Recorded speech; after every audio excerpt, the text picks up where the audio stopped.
मित्रों नमस्कार, आपका फिर स्वागत है। और आज भी कुछ राजनीतिक खबरों पर ज़्यादा बात करेंगे। मित्रों, सबसे पहली खबर कांग्रेस की करते हैं, क्योंकि कांग्रेस में महायुद्ध चल रहा है, अंदरूनी झगड़ा चल रहा है। कर्नाटक में चुनाव की जीत पक्की करने के लिए कांग्रेस ने राहुल गांधी की एक रैली का आयोजन किया है कोलार में। ये वही कोलार है जहां 2019 में राहुल गांधी ने मोदी के खिलाफ कुछ अपशब्द बोल दिए थे, चोर कह दिया था। उसके बाद उन पर मानहानि का केस हुआ और वो 2 साल की सज़ा हो गई और उनकी लोकसभा सदस्यता चली गई। तो कांग्रेस कोलार में इतना बड़ा एक रैली करने जा रही है कि ताकि राहुल का मैसेज जाए, एक उनको सिंपैथी मिले। लेकिन वहाँ आपस में जो डी शिव कुमार हैं प्रदेश अध्यक्ष और मुख्यमंत्री के दावेदार हैं सिद्धरामैया, उन दोनों के बीच में इतना झगड़ा चल रहा है कि डेट ही तय नहीं हो पा रही। पहली वो डेट 5 अप्रैल की थी, फिर 6 अप्रैल की हुई, फिर 9 अप्रैल की हुई, फिर 10 अप्रैल की, और अब वो 16 अप्रैल की हो गई है। तो यानी वो डेट तब तक फाइनल नहीं होगी जब तक इन दोनों में दोस्ती नहीं हो। तो इनमें झगड़ा किस बात का है कि जो सिद्धरामैया है वो 2 जगह से चुनाव लड़ना चाहते हैं। एक तो कोलार से लड़ना चाहते हैं और एक अपनी जो उनकी पुरानी सीटें वरुणा से। पार्टी चाहती कि कोलार से न लड़े, क्योंकि कोलार से लड़ने का मतलब हो गया कि ऐसा लगेगा कि सिद्धरामैया चुनाव हारना चाहते हैं, चुनाव हार रहे हैं, इसलिए वो 2 जगह से चुनाव लड़ रहे हैं। तो उसका गलत मैसेज आएगा। और फिर करीब 25 सीटें ऐसी हैं जिन सीटों पर शिव कुमार और सिद्धरामैया के बीच में झगड़ा चल रहा है, जो अपने अपने नेताओं को चुनाव लड़ाना चाहते हैं। तो इस चक्कर में अभी वहाँ वो लोग तय नहीं कर पा रहे। अब ये चुनाव जो है 10 मई को है, तो 10 मई से पहले आपको तय करना होगा कि आपको चुनाव लड़ना है या नहीं, या झगड़े करना है, या फिर इसी तरह से ही जिस तरह से वहाँ पर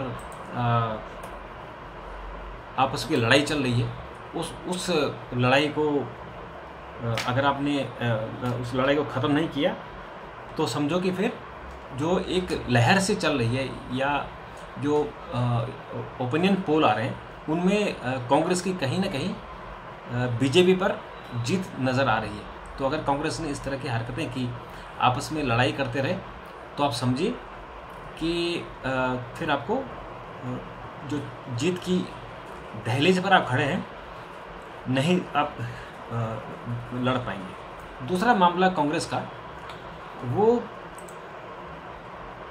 राजस्थान को लेकर है, क्योंकि राजस्थान में अशोक गहलोत और सचिन पायलट के बीच में बड़ा झगड़ा चल रहा है और कई दिनों से झगड़ा चल रहा है। इसी झगड़े के चक्कर में सचिन पायलट को उप मुख्यमंत्री पद से हटा दिया था और तब से वो किसी न किसी रूप में बातचीत होती रहती है। तो उसके बाद आज सचिन पायलट ने गहलोत पर सीधे सीधे आरोप लगा दिया और उन्होंने कहा वो करप्शन की फाइलों पर बैठे हुए हैं और वसुंधरा राज में जो करप्शन हुए थे उन्होंने अभी तक डिसीजन नहीं लिया, जबकि 5 साल पूरे होने वाले हैं दिसंबर में चुनाव। और उन्होंने ये भी घोषणा कर दी कि वो 11 अप्रैल को ज्योतिराव फूले के जन्मदिन पर, जो महात्मा ज्योतिराव फूले जो समाज सुधारक थे, उनके जन्मदिन पर 11 अप्रैल को वो एक दिन का अनशन भी करेंगे। तो इससे खलबली मच गई है कांग्रेस में, क्योंकि कांग्रेस को लग रहा है कि चुनाव से ऐन पहले सचिन पायलट ने जो गेम किया है इससे बीजेपी को फायदा होगा, कांग्रेस को नुकसान हो जाएगा। तो जो राजस्थान के प्रभारी हैं सुखविंदर सिंह, उन्होंने कहा कि वो जयपुर जाएंगे और उन दोनों को बिठाएंगे, क्योंकि कभी भी सचिन पायलट ने अशोक गहलोत पर भ्रष्टाचार का आरोप नहीं लगाया। उन्होंने एक मुद्दा उठाया है कि वो वसुंधरा राज्य के समय भ्रष्टाचार हुआ था, तो उन दोनों में वो समझौता कराने की बात करेंगे, नहीं तो फिर इनकी जो गाय है, इनकी भैंस है, वो पानी में चली जाएगी। तो कांग्रेस का तो अंदरूनी झगड़ा जो है चल ही रहा है। आज कर्नाटक को लेकर बीजेपी की मीटिंग हुई। बीजेपी का जो चुनाव केंद्रीय चुनाव समिति है, और उस मीटिंग में आज करीबन 224 सीटों के लिए सभी प्रत्याशियों पर चर्चा हुई। तो उनकी पहली सूची कल आ जाएगी और उम्मीद करते हैं कि वो अधिकतम सूची जारी कर देंगे। आज की बैठक में प्रधानमंत्री, गृह मंत्री, रक्षा मंत्री, जेपी नड्डा और तमाम लीडर मौजूद थे। इसमें प्रदेश के मुख्यमंत्री बासवराज बोम्मई और BS येदियुरप्पा शामिल थे। तो इन लोगों ने पहले उन लोगों को टिकट देंगे जिनके नाम पर सहमति है, जिनको लेकर कोई दो राय नहीं है। और जहां दो नाम आए हुए हैं उन पर ये कुछ दिनों में सीट देंगे। तो इस तरह से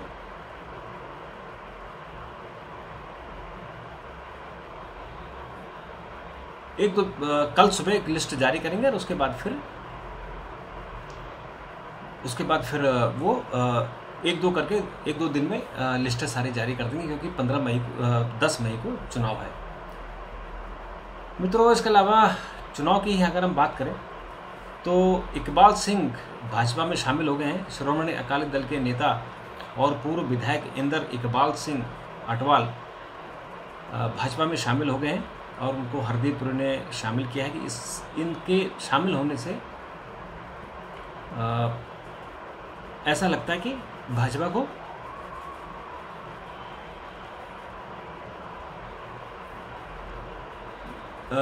को सिख वोटों में उनका दबदबा बढ़ेगा। उत्तर प्रदेश में निकाय चुनाव को लेकर बिगुल बज गया है और 4 और 11 मई को चुनाव होंगे और 13 मई को मतगणना होगी। और ये आपको पता है कि उत्तर प्रदेश में चुनाव को लेकर जो ओबीसी रिजर्वेशन को लेकर बात हुई थी, सुप्रीम कोर्ट ने उस पर रोक लगा दी थी और अब सुप्रीम कोर्ट ने खोल दिया, क्योंकि राज्य ने एक सदस्यीय कमीशन बिठाया था। उसकी रिकमेंडेशन के आधार पर ओबीसी को आरक्षण मिलेगा, सीटें तय होंगी और उसी आधार पर चुनाव होगा। मित्रों, आज जो माफिया डॉन है अतीक अहमद, उसके घर वालों पर, उसके परिवार वालों पर आज एक और एफआईआर हुई है। और जो शाइस्ता है, जो उमेश पाल हत्याकांड के मामले में माफिया अतीक अहमद की पत्नी शाइस्ता परवीन और बेटा अली एवं एक और व्यक्ति मोहम्मद जाफिर, राकेश उर्फ नाकेश लाला और 5 अज्ञात व्यक्तियों के खिलाफ एक और मामला दर्ज हुआ है। और इसके अलावा जो अतीक अहमद की भांजी है उस पर भी एक केस दर्ज हुआ है, क्योंकि जो जिसने उमेश पाल को मारा था, उसका जो गनर था, शूटर, वो उनकी भांजी के घर पर ठहरा था करीबन 17-18 घंटे। तो इसलिए एक मुकदमा दर्ज हो गया और अतीक का बेटा जो है उस असद पर भी मुकदमा दर्ज हो गया और अतीक का बेटा 15 दिन से दिल्ली में छिपा था। आज एक सीसीटीवी में आया है कि वो एक रास्ते से छुपकर भाग रहा था। उसका बेटा असद 2005 से बसपा विधायक राजू हत्याकांड में मुख्य गवाह उमेश पाल की हत्या के बाद दिल्ली आ गया था और दिल्ली पुलिस की स्पेशल सेल ने इस सिलसिले में 3 लोगों को हिरासत में लिया है। पुलिस सूत्रों ने कहा कि असद दिल्ली के संगम विहार गया था और 15 दिन तक अपने सहयोगी के घर रहा। पुलिस ने घर के मालिक की पहचान जावेद के रूप में की है। पुलिस ने उसके 3 सहयोगियों की पहचान की है जिन्होंने उसे दिल्ली में छुपने में मदद की। दिल्ली प्रवास के दौरान असद ने अपने एक सहयोगी को मेरठ भेजा। उसके सहयोगी ने मेरठ में पैसा इकट्ठा किया और नकदी सौंपने के लिए दिल्ली लौटाया। अतीक अहमद का पुत्र का एक जो पुराना ड्राइवर है वो दिल्ली में रहता है और उसने ही असद को मेरठ से पैसे लाने में मदद की थी। तो ये मामला चल रहा है। अब ये धीरे धीरे जो अतीक अहमद है उस पर और शिकंजा कसा जा रहा है। आज मित्रों, जो महाराष्ट्र के मुख्यमंत्री है शिंदे, वो आज अयोध्या गए और उन्होंने राम मंदिर में रामलला के दर्शन किए और वहाँ उन्होंने उद्धव ठाकरे पर निशाना साधा, क्योंकि ऐसा कोर्ट में भी ये बात आई है और जो शिवसेना के लोग थे उनमें भी ये बात आई है कि 1992 में जो मस्जिद ढाई गई थी उसमें शिव सैनिकों का सबसे बड़ा रोल था, सबसे आगे हुई थी। और मैंने भी उन लोगों का इंटरव्यू किया था, इसलिए मुझे पता है उन लोगों के बारे में। तो ये लोग अब इस तरह से ये लोग आज वही शिवसेना के, चूँकि शिवसेना अब ख़त्म हो गई है, वो अब शिंदे के पास चली गई है, तो वो आज अयोध्या गए और उन्होंने भव्य राम मंदिर के जो मंदिर बनने वाला है वहाँ उनके दर्शन किए और रामलला के भी दर्शन उन्होंने किए। मित्रों, एक बहुत ही संकट में डालने वाली खबर आ रही है। कोरोना के एक्टिव केस 32,000 पार हो गए हैं और पिछले 24 घंटे में 5,300 केस आए हैं और इसमें से जो दिल्ली में करीबन आज कुल 11 लोगों की मौत हुई है और जिसमें दिल्ली में से 4 लोगों की दिल्ली में मौत हुई है। तो ये बड़ा खतरनाक है और दिल्ली में अभी कोई मास्क नहीं पहन रहा है, हालांकि हरियाणा ने मास्क मैंडेटरी कर दिया है। और कोरोना से बढ़ रहा है हार्ट अटैक का खतरा, टीके से नहीं। एक नई एक स्टडी आई है कि शोध ये पहले ये कह रहा था कि शायद टीके के कारण हार्ट अटैक हो रहा है, लेकिन अब उसमें स्टडी आई है कि कोरोना के कारण हो रहा है, न कि टीके के कारण। आज मित्रों, अडानी समूह के कॉरपोरेट ब्रांड संरक्षक और कॉरपोरेट मामलों के प्रमुख अमन सिंह ने व्यस्तताओं के चलते एनडीटीवी से इस्तीफा दे दिया है और इनके खिलाफ छत्तीसगढ़ में भ्रष्टाचार का मामला भी चल रहा है। नई दिल्ली टेलीविजन लिमिटेड ने पिछले सप्ताह शेयर बाजार में बताया अमन कुमार सिंह अब व्यस्तता के कारण नहीं है। तो मित्रों, आज एक और अच्छी खबर जो आ रही पॉजिटिव कि देश में बाघों की संख्या बढ़ गई है।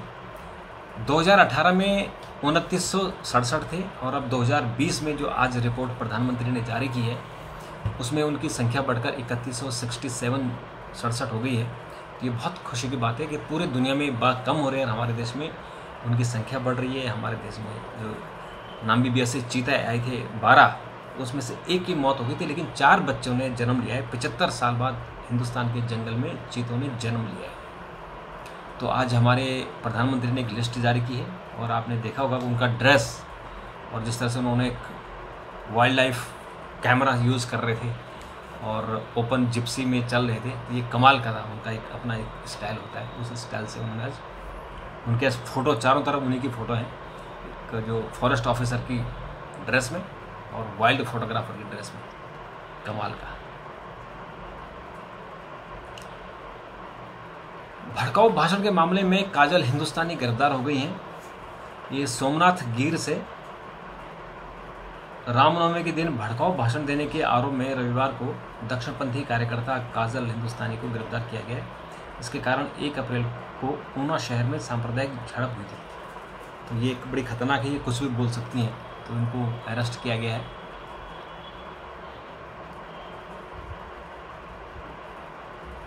मित्रों, CUET UG के लिए आवेदन पत्र की खिड़की फिर से खुल गई है। ये बंद हो गई थी 1 अप्रैल से पहले इसमें आवेदन करना था, जितने भी सेंट्रल यूनिवर्सिटी हैं अंडर ग्रेजुएट के लिए। तो ये NCERT की ओर से जो पाठ्यक्रम में युक्त संगत बनाने के लिए बदलाव किए गए हैं, उन बदलावों के साथ ही UGC में भी होगा और खिड़की, इसके लिए उन्होंने खिड़की 3 दिन के लिए खोल दी है। ये विश्वविद्यालय अनुदान आयोग के चेयरमैन जगदीश कुमार ने कहा कि विद्यार्थियों के अनुरोध के बाद उन्होंने रविवार, सोमवार और मंगलवार को 3 दिन UG के लिए खिड़की खोली है। और मित्रों, इसके अलावा जो कुछ और इंटरेस्टिंग खबरें हैं,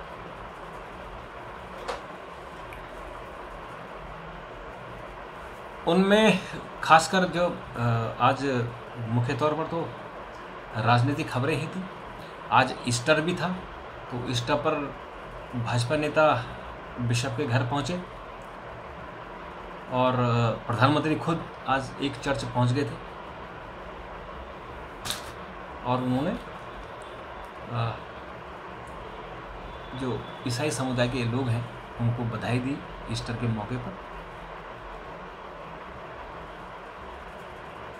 अयोध्या में मंदिर को भव्यता प्रदान करेंगे पंचदेव मंदिर, वनवास काल की विभूतियों को मिलेगा स्थान।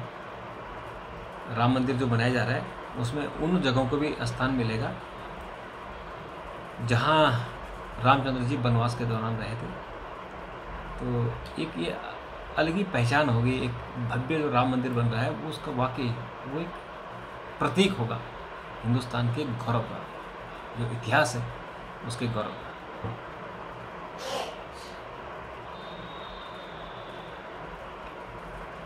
इसके अलावा मित्रों, एक जो अंतर्राष्ट्रीय स्तर पर खबर आ रही है कि चीन ताइवान पर हमला कर सकता है। उसने अपने 71 जहाज़ों को ताइवान के ऊपर उड़ाया है और इस बात से वो नाराज़ है कि ताइवान के राष्ट्रपति अमेरिका क्यों गई। और वहाँ उसने उन लोगों से, वहाँ के लोगों से, वहाँ के विदेश मंत्री से मुलाकात की होगी। उन्होंने इसलिए लगातार वहाँ जहाज़ उड़ा रहे हैं और ऐसा लोग कह रहे हैं कि शायद वो वहाँ हमला कर देंगे। वर्ष 2022-23 में गोल्ड इंपोर्ट 30% कम हुआ है और वाहन उद्योग में वृद्धि हो रही है। एसयूवी लोग ज़्यादा खरीद रहे हैं।